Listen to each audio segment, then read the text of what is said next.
tsy mahatoky ny mpandrarah malagasy ny banky foiben'ny Madagasikara.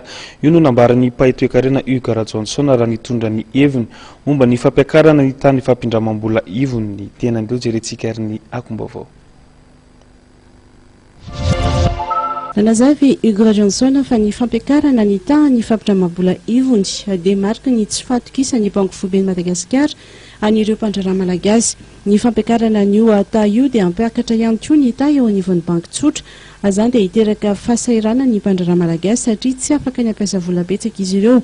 Tokony ametraka politika matanjaka ny fanjakana raha ny mahakasika ny vola raha tiana ny ampiakatra ny toekarena eto Madagasikara. Nanazava ihany koa ity mpaitoekarena ity fa ny tany fampindramam-bola ivony dia tokony manodidina ny 4 isanjato. Tsy mahatoky ny mpandrarah malagasy ny fanjakana malagasy satria any amin'ny firenena rehetrarehetra izay te hampandroso ny atao hoe entreprise na ny fandrarana dia ambanin'ny 4 isanjato ny taux de récupération. Mety amintsika izany 7 isanjato dia rehefa avy eo izy rehefa makany amin'ny banky ianao dia lasa manjary 20 isanjato any ny fampindramam-bola araka amin'ny banky. Fa raha ohatra ambony be ny ihany dia ny banky izany no mahazo an'ilay.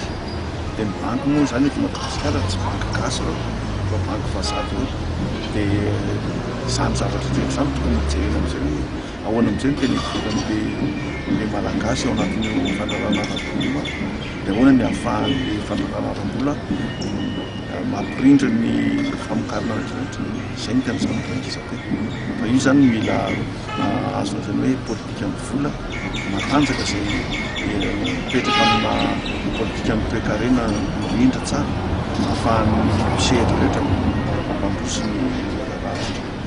Nanome fanampanazavany Hugues Johnson fa dia ny banky izay miorina eto Madagasikara no azo ny tombontsoa amin'io fampiakarana ny ta io.